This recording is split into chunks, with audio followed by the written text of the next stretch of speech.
Hello, and thanks for participating in this important conversation. You're likely aware that we're going to be electing a new bishop in this synod in 2019, and that the process that we use for that election, according to our synod constitution, is an ecclesiastical ballot. That means that every pastor in the ELCA, not just those in this synod, is eligible.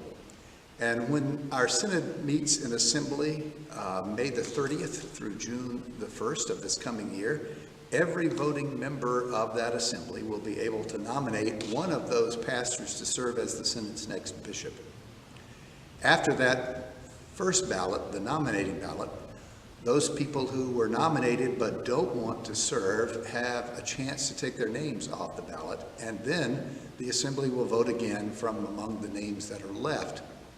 We'll continue that process until we have a new bishop. It can take up to 5 ballots, and in fact often does, until we get the required percentage, which declines at each ballot. The new bishop will begin serving on September the 1st. For the past several years, your Southeastern Synod Council has been trying to put a little money away so that the person chosen by the assembly to be the next bishop can begin work as bishop-elect a month before she or he begins service as bishop. And let me tell you, that will be a real grace, especially if the bishop-elect comes from the parish. It's very hard to say goodbye to people that you care about and love, and there's a lot to learn in a short time.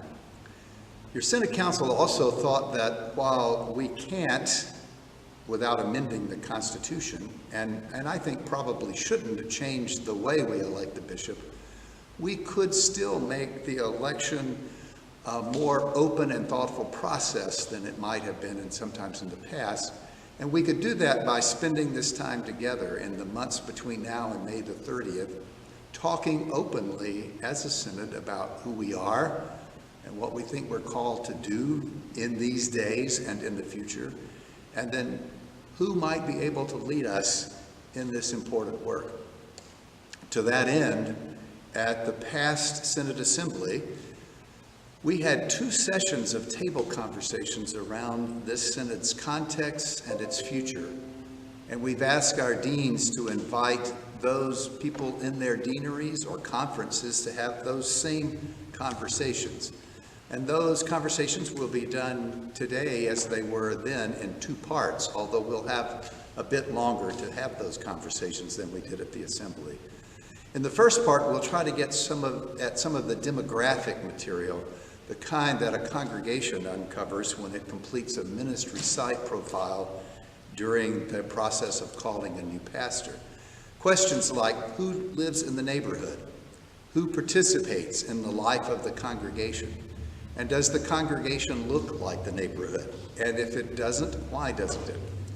We hope that we'll be able to think together today about your congregation's context, but also about the context of our whole synod, recognizing that we are a very large and diverse synod.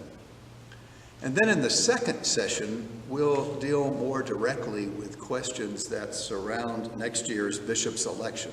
Questions like, what do our congregations and our ministries need to equip them to live out God's call as people of faith? And what gifts, what skills, and what vision does the next bishop need to have?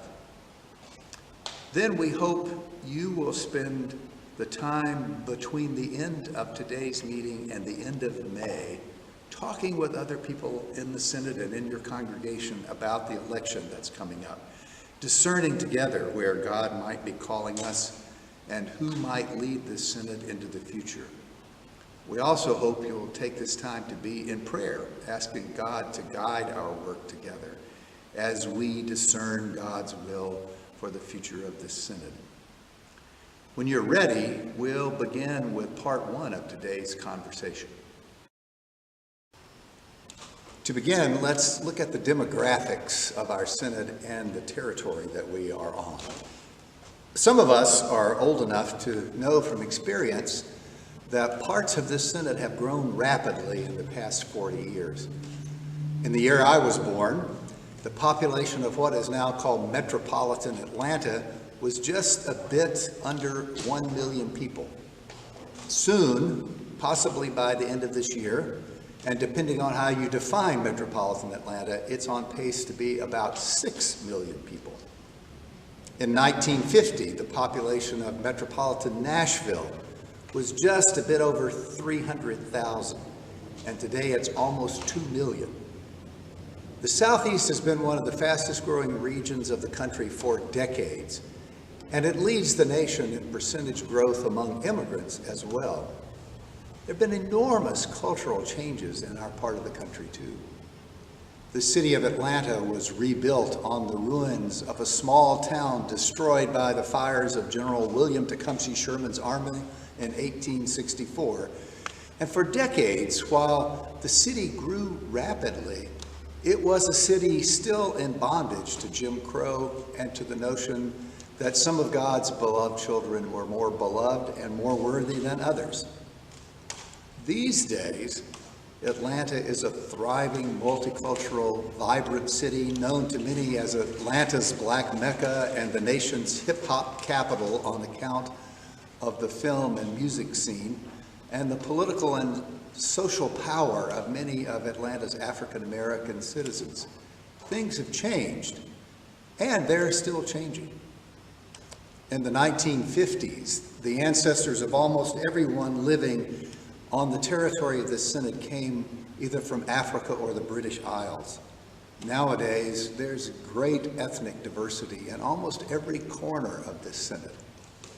And what about Lutherans? We ELCA folk make up less than 0.2% of the population in these 4 states that we serve.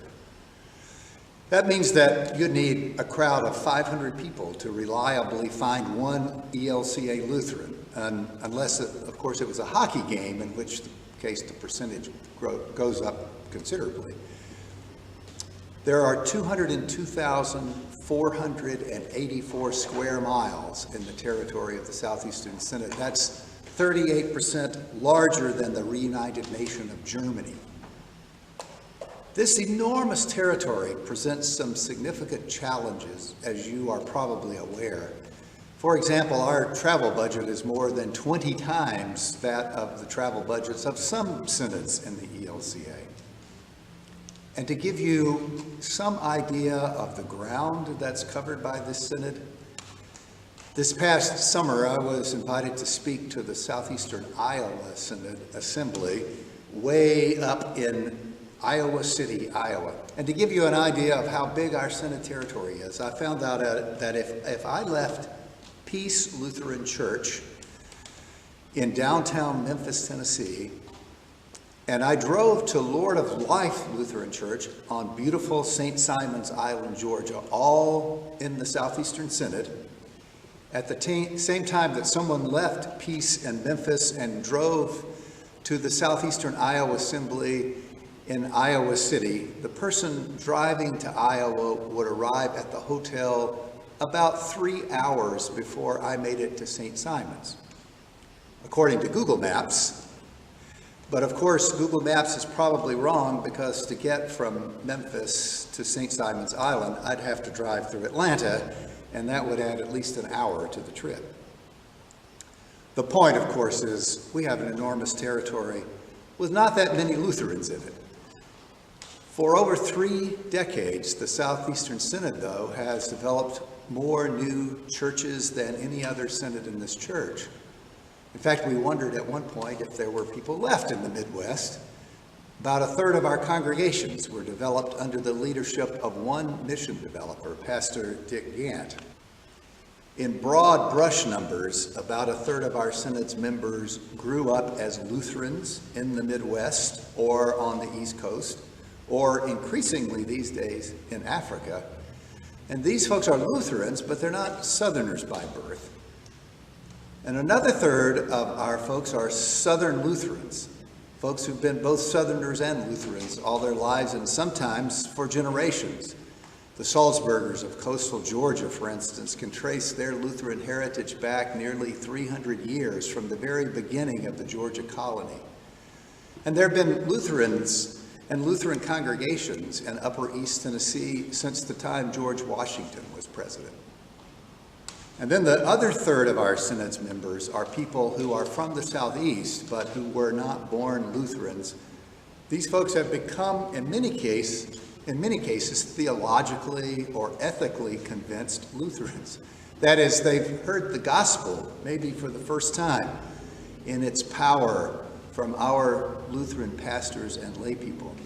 Or they've experienced it in the way Lutherans have been Christ for them when they needed the presence of the gospel incarnate. Or increasingly, they are people who have been involved in speaking up and speaking out and sometimes acting out for racial or gender justice or for welcome for immigrants and refugees. And they've noticed that Lutherans have been involved in those same movements. We have been that alternative Christian message of the gospel that Bishop Eaton has been speaking about lately. This last group of Lutherans, that last third of theologically or ethically convinced folks, makes up some of our staunchest Lutherans in this synod. And that's a snapshot of who we are. So now I'm going to invite you and those of you gathered here to take a look at a few statistics on the slides that your presenter will show you that will help us get a fuller picture. And I also want to take one more opportunity to say thanks for coming and engaging this conversation, and I hope that you will continue to do that prayerfully until May the 30th. God bless you.